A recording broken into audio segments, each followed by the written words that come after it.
Como sabéis, los sábados estamos viniendo a compartir la palabra, estamos viniendo a recibir el mensaje y estamos también saliendo al campo en el día sábado, ¿verdad? En este mensaje el domingo estuvimos escuchando el culto núcleo y hubo una palabra que el pastor nos decía. Y yo recordaba que decía que hoy en día estamos teniendo como iglesias muchos problemas y dificultades porque los creyentes, decía, no tienen fuerza, no tienen poder. Nos decía también que no solamente eso, sino que además también somos pobres, ¿verdad? Si dijéramos dónde estamos cada uno, dijéramos somos pobres. Pero además también es que tenemos enfermedades. Y además también estamos envueltos o nos encontramos con problemas espirituales que no podemos solventar y que eso nos impide vivir una vida de fe, como así Dios quiere que nosotros la estemos viviendo.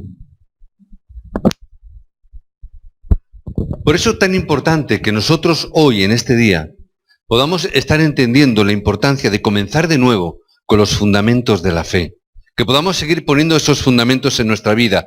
Si has experimentado el fracaso, si te sientes identificado con esos planteamientos que mencionaba, si realmente estás sin fuerza, si realmente estás en debilidad física, si realmente estás en una circunstancia donde de alguna manera te cuesta trabajo tener victoria en la vida de fe, tienes que nuevamente convertirlo todo en un fundamento y convertirlo en la mejor oportunidad que tienes para volver a comenzar nuevamente delante de Dios.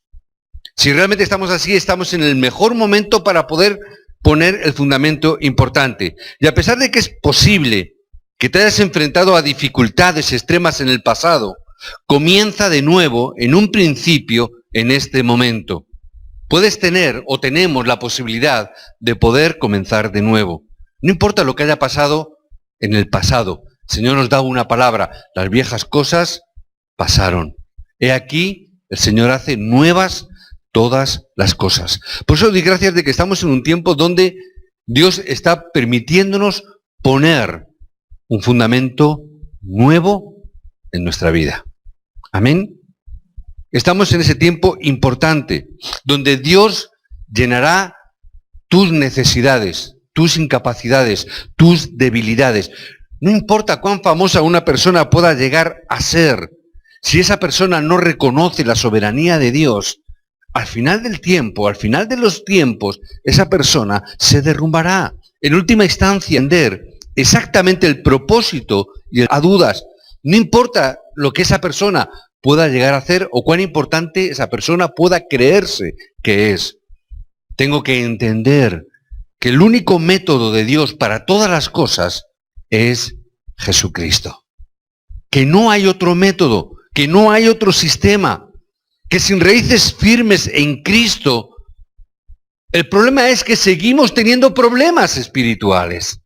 Si realmente no tenemos esa naturaleza de evangelio fundamentada realmente en Cristo, no vamos a poder tener resultados, porque el problema espiritual va a seguir estando sobre nosotros. Tu fundamento de fe debe de coincidir con su dirección y con la obra del Espíritu Santo y la palabra que Dios nos está dando para vivir una vida con verdadera fuerza. Y no solamente fuerza para nosotros, sino que viendo la necesidad y la debilidad de las personas que hay a nuestro alrededor, tanto dentro como fuera de la iglesia, tenemos que fortalecer y dar la fuerza que la persona necesita. Para eso nosotros tenemos que tener un fundamento correcto y tenemos que tener el fundamento bien puesto. Y para eso lo primero que tengo que ver es ¿quién soy yo? Como alguien que ha recibido salvación. ¿Quién soy yo? Como alguien que ha recibido la gracia de ser salvo. Porque si no te reconoces a ti mismo como alguien que ha recibido la salvación, nunca vas a poder entender algo tan importante como es la iglesia. No va a poder entenderlo. No vas a poder entenderlo. Siempre será algo que sabes, algo que conoces, pero nunca lo entenderás plenamente. Entonces, hemos llegado a una conclusión, no pasa nada. No pasa nada. Entonces, no hemos llegado a comprender la realidad de a qué venimos a la iglesia. No hemos comprendido. Y muchas personas dicen, bueno, si yo puedo recibir el mensaje por internet. Y a veces confieso que en estas semanas de atrás he estado tentado de llamar a Darío y decir, mira, no grabes el mensaje. Porque no es esa la respuesta. Porque no es ahí donde yo recibo la gracia. Donde recibo la gracia es cuando yo vengo a dar. Porque el culto, ¿qué es? Es dar. ¿Dar culto a quién? A Dios. Entonces, cuando yo no entiendo eso, estoy fracasando. Cuando yo no entiendo eso, es cuando me debilito, es cuando no estoy comprendiendo correctamente. No entienden el significado. Hay muchos que tampoco entienden el significado y por eso yo recuerdo que, ahora ya no tanto, a Dios gracias porque estamos corrigiendo cosas, pero yo recuerdo que había antes personas en la iglesia, algunos que me decían, pastor, ¿por qué viene gente tan rara a la iglesia? Dice, ¿será que la iglesia es un lugar para que las personas raras vayan? Digo, sí, por eso estás tú aquí. No, eso ya era broma. Pero realmente es así. Y algunas veces me dicen, es que hay veces que vienen a la iglesia personas que tienen graves problemas mentales. Y no he llegado a la conclusión de decir, es que eso es la iglesia. Y ahí es donde nosotros debemos de ver y entender y decir, Señor, gracias. Y estar tremendamente agradecidos de que las personas, probablemente con dificultades mentales, de las cuales cada uno de nosotros somos los primeros, o yo por lo menos me pongo siempre diciendo, todos tenemos problemas mentales. Gracias, Señor, que esas personas con problemas mentales, esas personas con problemas espirituales, encuentren el camino para poder venir y escuchar el mensaje de Jesucristo. Pero cuando las personas no entienden esto, ay, es que la iglesia es rara. ¿Será que la iglesia es para gente rara? Yo recuerdo hubo un momento que sabéis, casi todos sabéis, estuvimos liderando o dirigiendo un centro de rehabilitación de toxicómanos, ¿verdad? Y yo recuerdo que hacíamos campañas, es decir, salíamos con los chicos a hacer campañas, a hacer eventos donde había música, donde daban mensaje y donde los toxicómanos daban su testimonio. Y yo recuerdo que algunas veces me ponía por detrás para escuchar un poco el sentir de la gente. Y yo me di cuenta de que mucha gente que pasaba, miraba, ¿qué hacen? Y unos se decían a otros, no sé, pero es para toxicómanos, es para drogadictos. Y se marchaban. Es para gente que tiene problemas de alcohol. Es para gente que tiene problemas de SIDA. No es para nosotros. A veces caemos en este problema. Pensamos, el Evangelio es para personas que tienen ese tipo de problemas. Porque a veces en nuestras campañas cuando salíamos ahí fuera al bulevar, siempre poníamos testimonios de personas que venían del alcoholismo, que venían de la droga, que venían de... Casi siempre hacíamos algo así. ¿Por qué? Porque era muy impactante. Pero ¿qué ocurría al mismo tiempo? Que la gente no se sentía identificada con ese mensaje. A veces cometemos este pequeño error y no entendemos. Porque muchos creyentes no entienden quiénes son como personas que han recibido la salvación. No pueden entender que la iglesia, o tener el pensamiento centrado en el Evangelio, porque a veces hemos centrado en otras cosas en vez de centrarlo correctamente en el Evangelio. Con el tiempo esas personas caen en pruebas, caen en tentaciones, caen en las preocupaciones, caen en la influencia de otras personas que tienen alrededor. Ahora, si entendemos la esencia de quiénes somos, si realmente podemos comprender realmente quiénes somos, como personas que hemos recibido la salvación, que hemos recibido la gracia de ser salvos, empezaremos a entender la iglesia y cómo esto impacta, cómo esto se conecta con nuestra vida. A veces cuando decimos esto, a veces no entendemos porque vemos la realidad. Y los hijos que somos salvos, los hijos de Dios, puede ser que tengamos carencias. Y es verdad que nos miramos y tenemos carencias. Tenemos muchas limitaciones. Pero, por encima de todo eso, somos templo del Espíritu Santo. Porque su Espíritu habita en nosotros. Y no entendemos esto. No importa cuán inútil pueda ser un vaso. Puede ser que seamos muy inútiles, que tengamos muchas incapacidades. Es posible que no tengamos mucha fuerza. Es posible que tengamos muchas limitaciones, que no tengamos mucho conocimiento. Es posible que haga todo eso.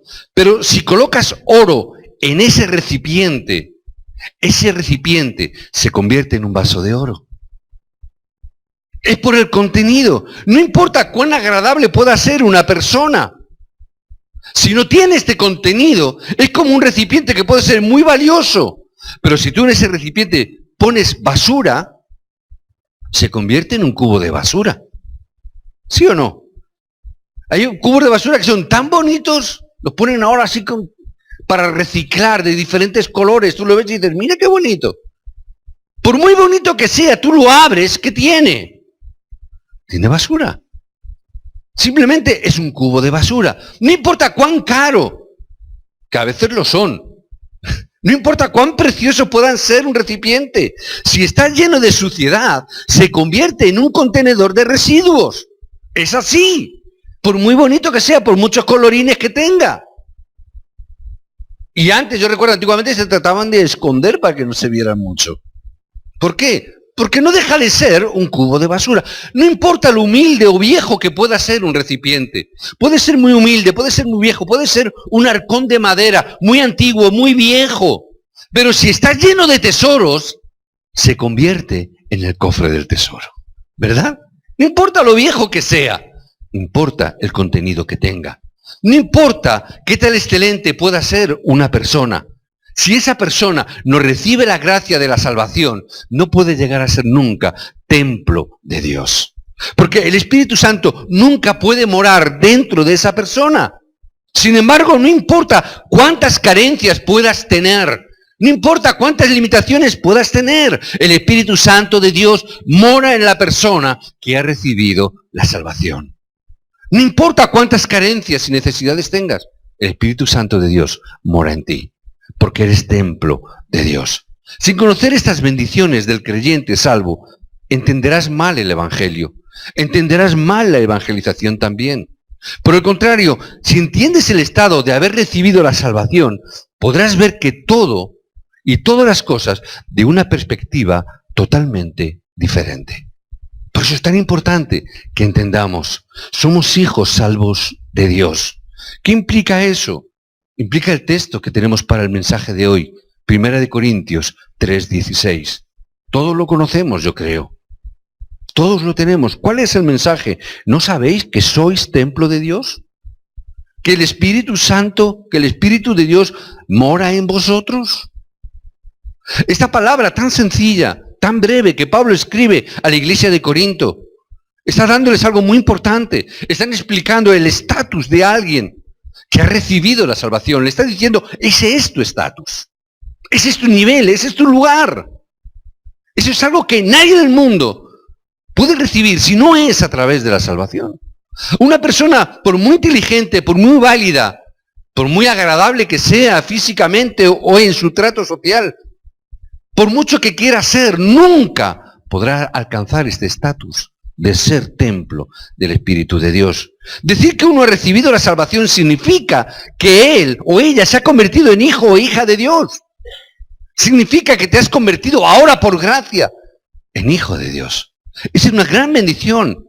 El lugar donde se reúnen los hijos y las hijas de Dios, ¿cuál es? Se llama iglesia. Si entendemos la iglesia en los aspectos siguientes, será fácil de definir y de entender. Pero yo tengo que entender claro qué es iglesia. Porque muchas veces malentendemos esto. ¿Qué es iglesia? En primer lugar, el Espíritu Santo mora en los que han recibido salvación. Ahí es donde el Espíritu Santo mora. Por lo tanto, el individuo salvo es iglesia de Dios. Cada uno de nosotros formamos la iglesia de Dios. Por eso es tan importante las palabras de Corintios. Hablan de esa restauración. De Génesis 1:27 está hablando de una restauración que por causa de Génesis 3 se perdió. Génesis 1:27, y creó Dios al hombre a su imagen. A imagen de Dios lo creó. Varón y hembra lo creó. ¿Y qué es lo que puso Dios en el hombre? ¿Qué es lo que puso? Espíritu de Dios. ¿Qué significa esto? Que a través de la palabra que hemos leído de 1 Corintios, Dios está restaurando lo que desde el principio el diablo nos robó. Que en Génesis 3 estamos viendo cómo por causa del pecado perdimos esa condición, que por causa del engaño de Satanás caímos de esa imagen de Dios que nos había hecho, pero Dios a través de esta obra está restaurando el principio. Por eso muchas veces hablamos restauración, significa también salvación, o salvación habla de restauración, es de volver a restaurar lo que el problema de Satanás ha hecho en nosotros, el engaño de Satanás. Por lo tanto, por cuanto fuimos separados de Dios, nos enfrentamos a la destrucción eterna, Dios tiene que dar una respuesta. El Espíritu de Dios mora ahora en los que son salvos. Todo ha sido restaurado. Esto significa que las palabras de Génesis 3:15, y pondré enemistad entre ti y la mujer, entre tu simiente y la simiente suya, esta te herirá la cabeza y tú le herirás en el calcañar, significa, esa palabra ya se ha cumplido. No tenemos que seguir esperando. Esa palabra ya se ha cumplido a través de Cristo. Vemos esta realidad. Y a pesar de que podamos estar en medio de grandes dificultades, probablemente no sean tan grandes las dificultades que tuvo que atravesar José, ni que tuvo que vivir David. Pero estos dos hombres sabían algo importante, que la sangre del Cordero había sido derramada completamente. Desde Éxodo 3 habían entendido, ya la obra ha sido hecha, ha sido restaurada. Cuando los israelitas estaban cautivos, y lo podemos ver en el Antiguo Testamento, Dios les prometió una palabra: levántate y resplandece, porque la luz, tu luz, ya ha venido. La gloria de Jehová ha nacido sobre ti. ¿Por qué? Porque el Espíritu de Dios está en ti. La luz de Cristo ha venido sobre nosotros. Gracias. ¿Por qué estamos aquí? Para dar culto a Dios y decirle: Señor, gracias, que esta obra ya ha sido cumplida.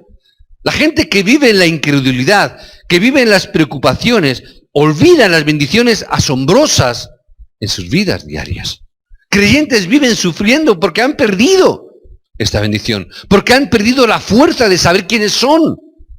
Y siguen luchando con el mundo, no sabiendo que el mundo ya ha sido derrotado por Cristo. Las personas, y muchas veces los creyentes, siguen luchando con las preocupaciones del momento, con las desidias del momento, sin saber que ya han sido victoriosos. El pacto de Emmanuel, que leemos en Isaías 7:14, ya ha sido cumplido. Ya no hay que esperarlo. Ya ha sido cumplido. Tú eres el Cristo, el Hijo del Dios viviente. Pedro tiene que dar esta palabra. Él nos dio la bendición de la roca, que nunca perecerá. Dios ya nos dio esta bendición. Permanece en la roca. Nunca nadie te podrá mover. Dios ya nos ha dado esa bendición, donde Dios dijo, Él dijo que edificaría su iglesia sobre la roca, que las puertas del Hades nunca prevalecerán, nunca te vencerán, nunca podrán derrotarte. Por eso no tengas miedo, simplemente tienes que saber quién mora en ti. No importa, no te mires por fuera. Quizás no te guste tu aspecto exterior. Quizás veas falta, incapacidad. Pero mira lo que Dios ha puesto dentro de ti. Dios ha puesto su Espíritu.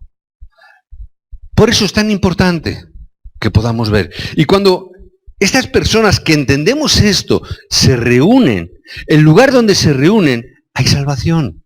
Dios obra, Dios responde siempre. Por eso es tan importante la unidad. Porque cuando el pueblo se reunía, cuando los que han recibido salvación, que son templo de Dios, en el cual el Espíritu de Dios mora, siempre que el pueblo se reúne, siempre había obra. Esta es la diferencia entre los que han recibido salvación y los que no la tienen. Esa es la diferencia. La persona que no ha recibido salvación, ¿qué ocurre? Todavía está bajo el control de Satanás. Todavía está siendo engañado. Cuando la persona que ha recibido salvación mora el Espíritu Santo, en la otra persona todavía sigue obrando el espíritu de oscuridad. Por eso es tan importante, hermanos, de una forma práctica, ¿cuándo vamos a hacer negocios? ¿Con quién voy a hacer negocios? Por eso hay un texto de las Escrituras que te dice: no te unas a yugo desigual. Ten cuidado con quién hacemos negocios, con quién hacemos amistades, sobre todo con quién te vas a casar. Esto va para los remanentes. Tenemos que tener cuidado y considerar esto muy cuidadosamente.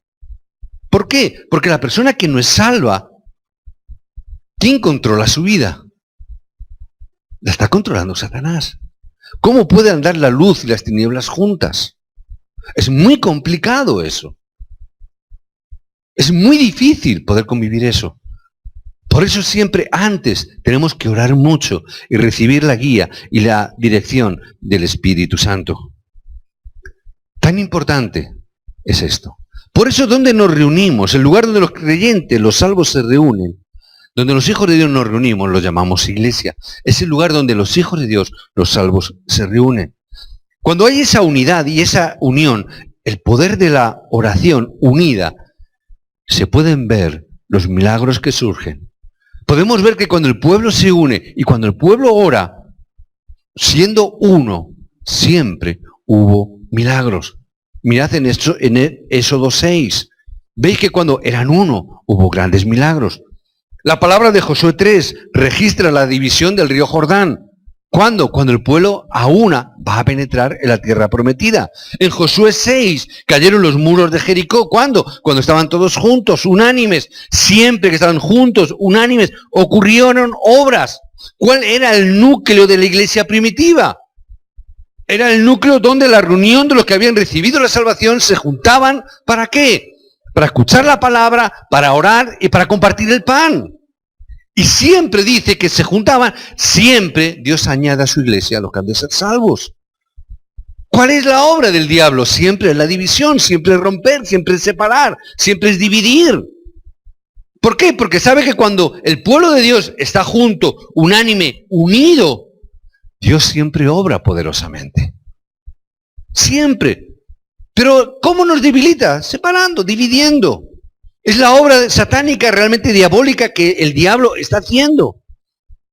Pero tenemos que entender esta palabra, que aunque pueda parecer débil, que aunque tengamos carencias, pero tenemos el pacto.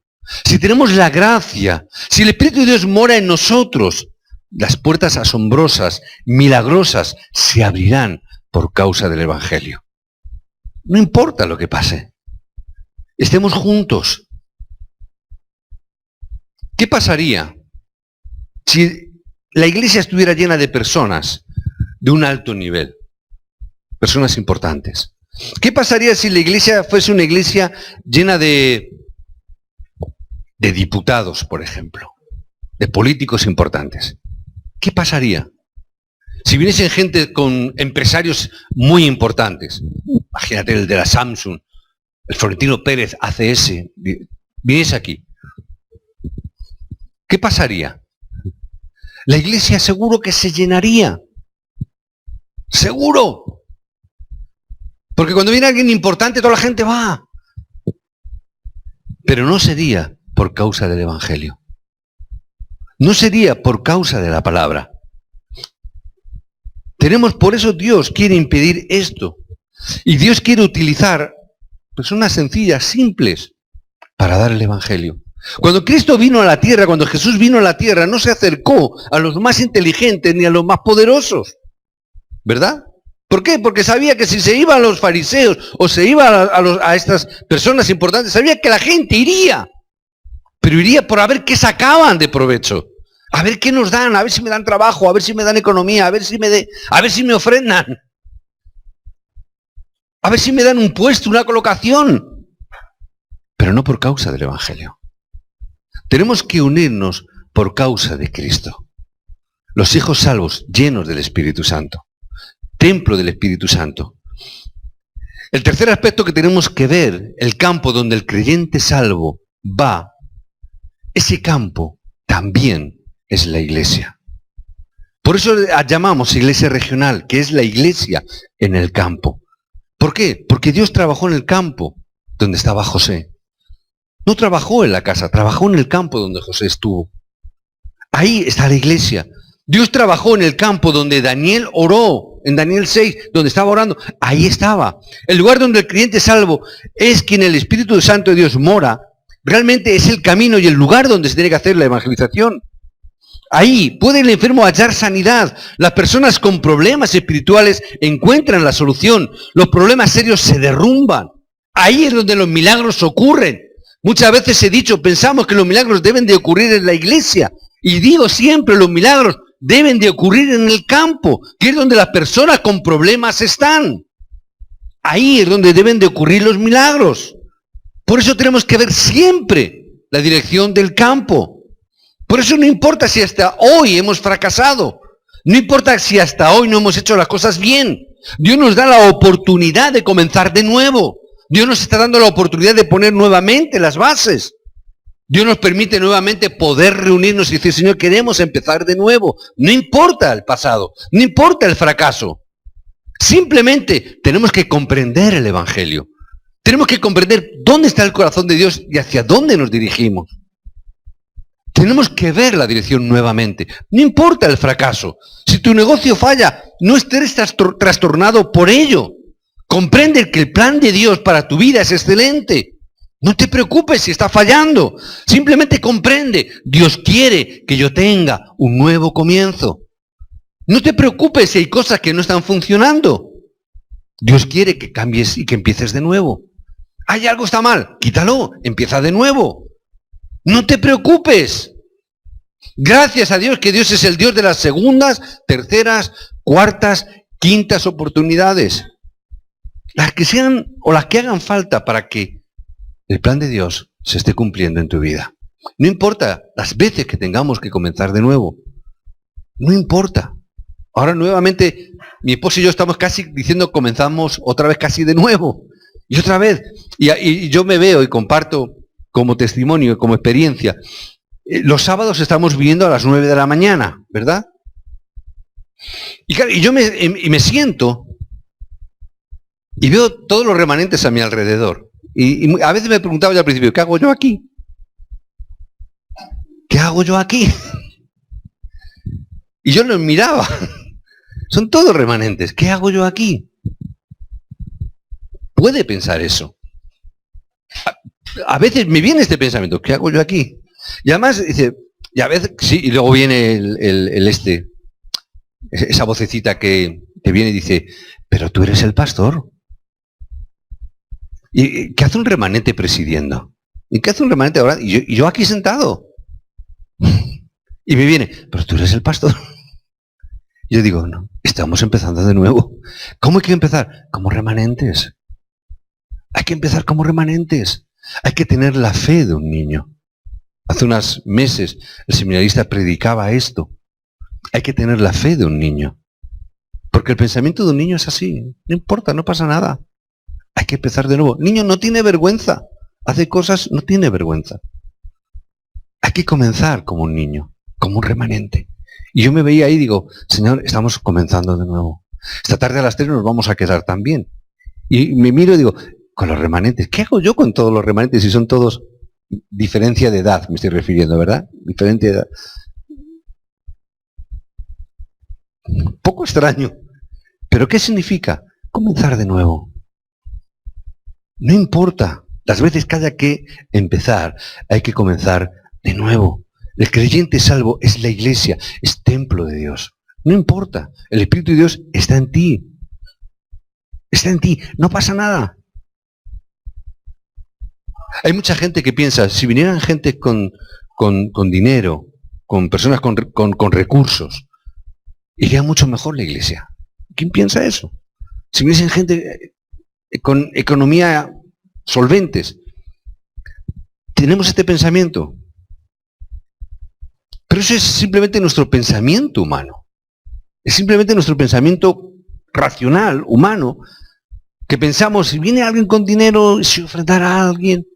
Cuando el año pasado vino Pac Chullón, ¿verdad? Cuando vino no a Madrid, sino que vino a Vigo. Ay, si Pac Chullón viniera y ofrendara a la iglesia. Con el diezmo de Pac Chullón ya estaba todo solucionado, ¿verdad? Cuando vino Kaká lo fichó por el Madrid. Ay, ¿dónde ofrendará Kaká? Porque con el diezmo de Kaká ya, ¿verdad? Es nuestro pensamiento. Ese es el pensamiento humano de las personas. Pero es Dios quien tiene que hacer la obra. No es la economía, no es el Kaká, ni el Pac Chullón, ni el adinerado, ni el empresario de turno. Es Dios quien hace la obra. Es Dios quien levanta los milagros de la nada. Es Dios quien de la nada creó el mundo.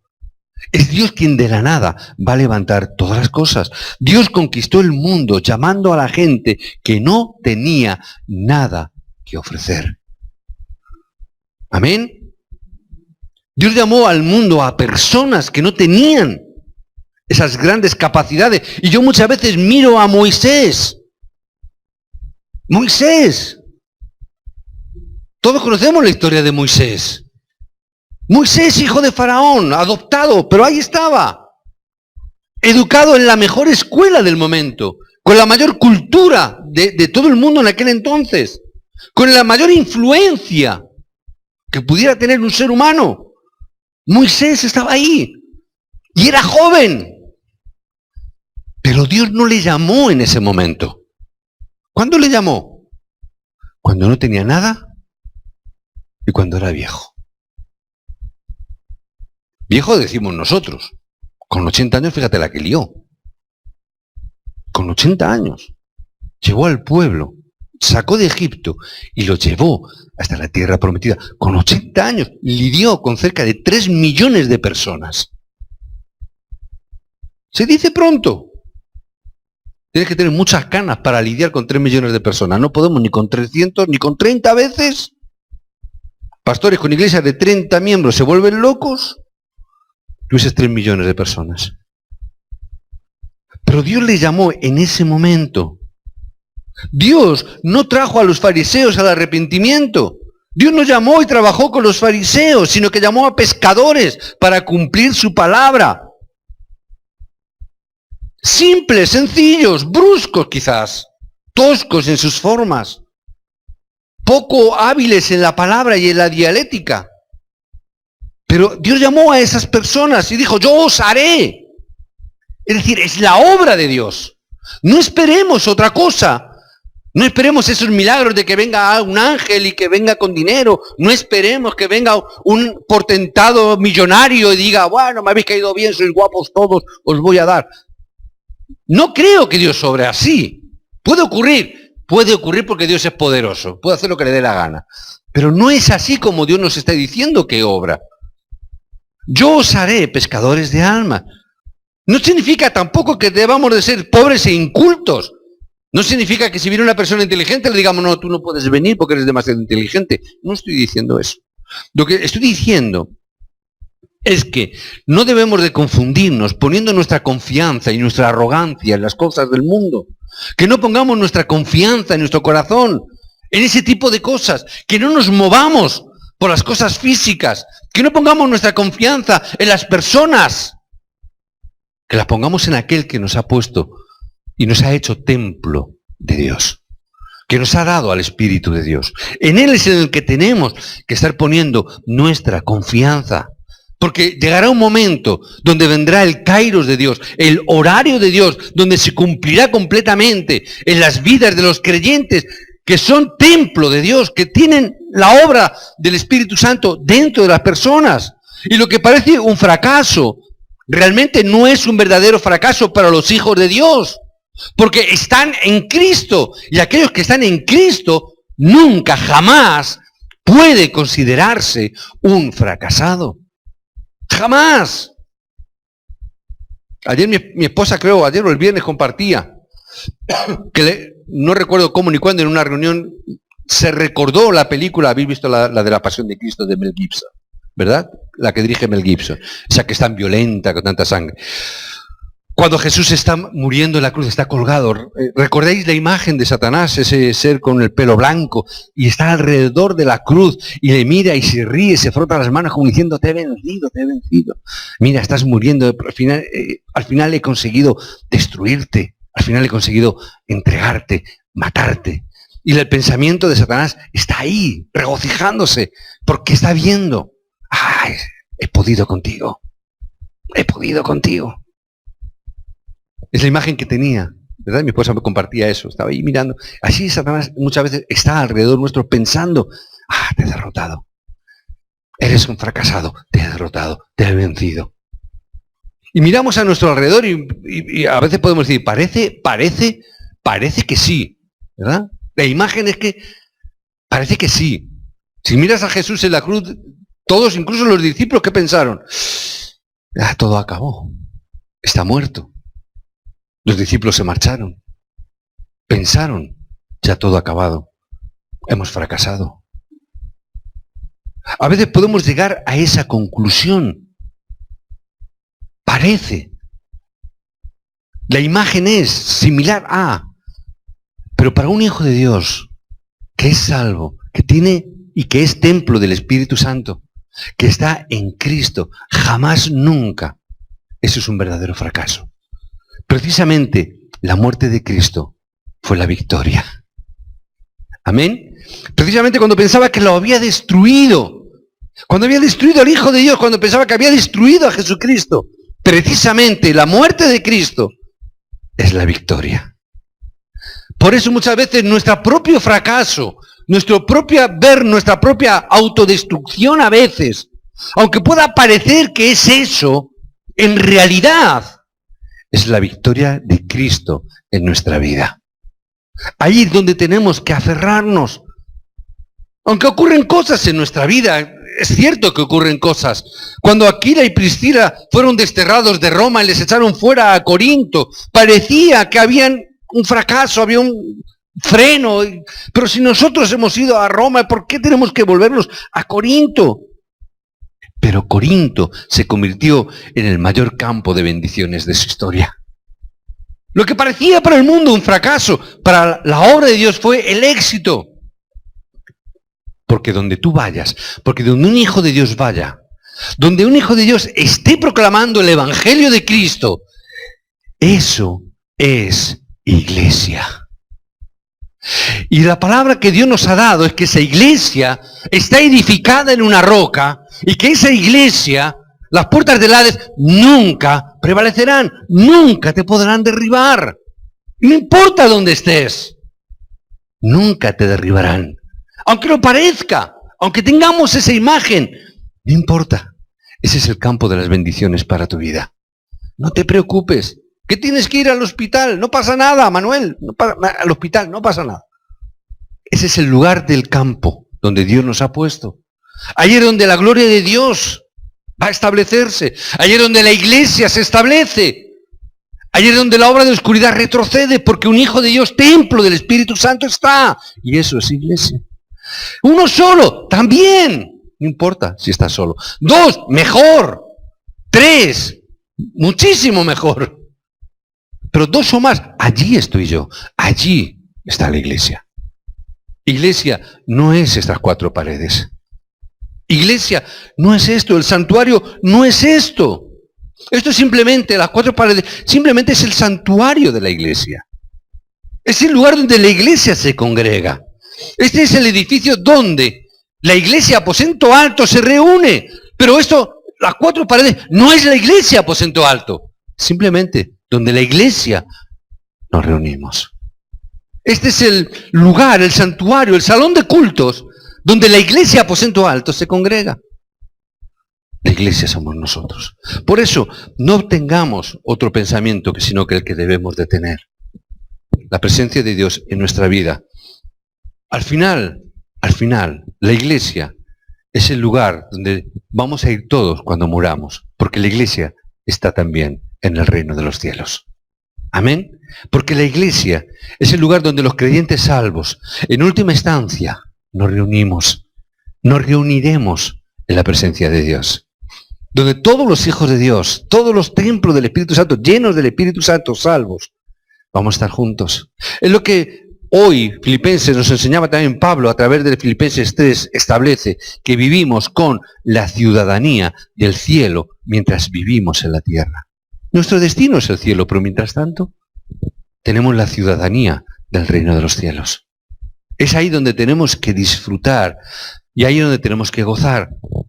Después que muramos iremos a vivir al cielo, donde todas las cosas son completas, donde todo es perfecto. Pero mientras tanto estamos disfrutando de nuestro respaldo, que es el reino de los cielos, que es la iglesia. Por eso iglesia en el reino de los cielos, iglesia aquí en la tierra. Tenemos que vivir esa vida de la gracia de estar en el reino de Dios. Amén. Que podamos gozar durante esta semana de nuestra identidad de hijos de Dios, de ser salvos y como tal templo del Espíritu Santo, que podamos gozarlo durante esta semana en nuestros campos, que podamos establecer en nuestros campos y en nuestras vidas las iglesias regionales, que podamos establecer la iglesia en mi casa, en mi trabajo, donde estudio, donde me relaciono, que allá donde yo esté, Señor, tu iglesia se establezca porque yo estoy en medio de ella. ¿Sabes? Donde tú estás, el lugar donde estés es bendecido por causa tuya. Tú eres la causa de la bendición del lugar donde tú vayas.